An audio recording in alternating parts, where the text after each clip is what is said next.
Sven, the question we want to ask you initially, looking at this England squad at the moment that Gareth has picked, is there anybody in it that perhaps you would say is lucky to be in it, and is there anybody not in it that you might have had in it?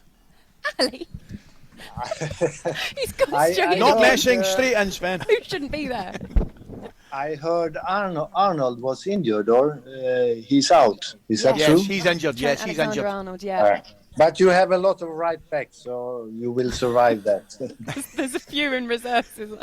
I think there's still 12 in the team. I don't really know if you're missing someone. I don't think so. The squad is very, very strong, and how Southgate going to start the first game here against Croatia, I think it is on Sunday. Yeah, Sunday. I don't know how is he going to start, but the team will be very, very strong, and they will go through, that's for sure, and I think they can go very far in this tournament. In terms of the tournament, Sven, looking at England from middle to front, there's an opinion, myself included, that they've got as much talent as they've had in a long, long time. You know, whether it's Grealish, Foden, Mount, obviously Kane through the middle. Would you agree with that? Yeah, and you have Sterling, don't forget him. Of course. Absolutely. No, you have a lot of young, good attacking players. And I think some of these players, you can put them wide, you can put them more central, you can put them up front or a little bit behind. So I think Southgate, he has a lot of options, good options. And I always said about England, if you can defend very well, even deep sometimes, you will kill the opponents in counterattacks, and then you have the goal scorer, maybe the best in the whole World Cup. You have Kane, yeah, absolutely. So to have these things in the team, defending well, counterattacks, goal scorer, you can win the Euro by that. Sven, obviously I'm going to go back to 2006 for obviously for kind of personal reasons, but obviously still now Theo Walcott, obviously I didn't go. I mean, what was kind of your thinking behind that? Walcott, well, I couldn't find anyone better, and then I thought, why not take him with his speed, and also, you know, when you pick number 23, probably he will not win the World Cup for you. What about a striker that scored 18 goals for Charlton at the time? I thought for the future he will be very good, and it was a pity that he couldn't play, and depended a lot that Rooney got sent off. We played 1 hour, I think, with 10 against 11 against Portugal. In the quarterfinal. So it was not time to change anything at that time. Sven, if you're looking at the current England squad, would you be, if you're Gareth Southgate, would you be a little bit concerned about the defence at this moment in time? Clearly, I think they're missing Harry Maguire, who's injured. Is he injured for Sunday? We don't think he'll play at this moment in time, which would obviously be a big miss for England. That's true. I mean, he's a leader in the back line, and he's doing very, very well, and on set pieces and things like that. But Stones is very good. He will have to take over the leadership then in the back line. So I don't think he should be that worried. You will manage, and you will beat Croatia. I'm quite sure about that. Sven, just going back to 2006. Yeah, So we're living in the past. you know, like Theo Walcott hadn't played a Premier League game yet. He's only 17 years old. Darren Bennett scored 18 goals for Charlton at the time.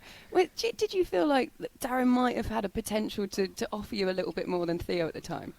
Yeah, maybe you're right. We can discuss that for a long time, but We've got time. We got time the whole day. No, I thought that it was a good idea, and I had a lot of talks with Arsene Wenger about it, and with other people as well. So we ended up to take him, and the media they were very, very positive about it. Then when he never played, they were very negative. about it. So, well, we did it. If it's right or wrong, who knows? But In anyhow, hindsight. whatever I had done there, I promise you, that wouldn't have changed the result in that World Cup. No. Yeah. Sven, can I ask you a little bit about the Swedish team? Because they're getting into the tournament relatively unknown, but one of the key players, obviously, Ibrahimovic was initially going, now he's not going. Can you tell us a little bit about, is it Dejan Kulusevski, the youngster at Juventus? Yeah, first of all, Zlatan, he hasn't played for the national team for a long time. He did some qualification games now, 2, I think, and he did very well. But I mean, it's gone 4 years. He never played for the national team, Yeah. and they've been doing okay anyhow.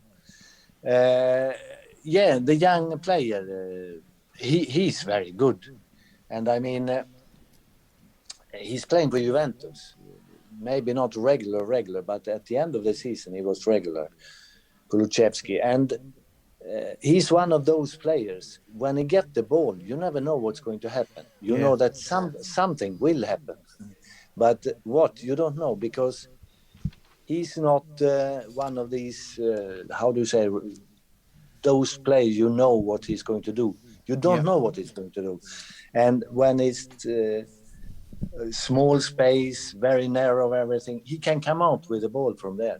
So 1-against-1 dribbling, full of fantasy. He's a very, very interesting player. And I think he will have a very long season and a very good career, I would say. Yeah. Sven, you put pretty much all of us in this country to shame, because English people don't really tend to learn a different language. It's just not something that is really hammered into us at a young age. You speak English, Swedish, Portuguese, Italian, and some German, some Spanish as well. Tell us a bit about what speaking languages score success is all about. Well, first of all, you are lucky. They speak English all over the world, so you don't need to learn a lot of languages. But we in Sweden, we have to do it if we want to communicate with the rest of the world. So, to learn a new language, when you change a country, change language, that's absolutely very, very important. It's important for the job you have.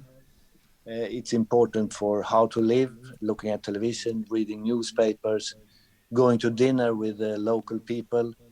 If you don't know anything about the language in the country you're coming to, you are like a child again. You don't understand what people are talking about around you. And that's awful. So the first thing I did whenever I changed country was to practice the language, try to learn it as quick as possible. And the same with all the players I bought. They had to learn the local language. If it was Italy, they had to learn Italian, Portuguese, and so on. Even English, some of the players I bought to City, they couldn't speak English. So it's very, very important for themselves and even for the team, of course. talkSPORT Breakfast with Laura Woods, Monday to Wednesday mornings 6 till 10.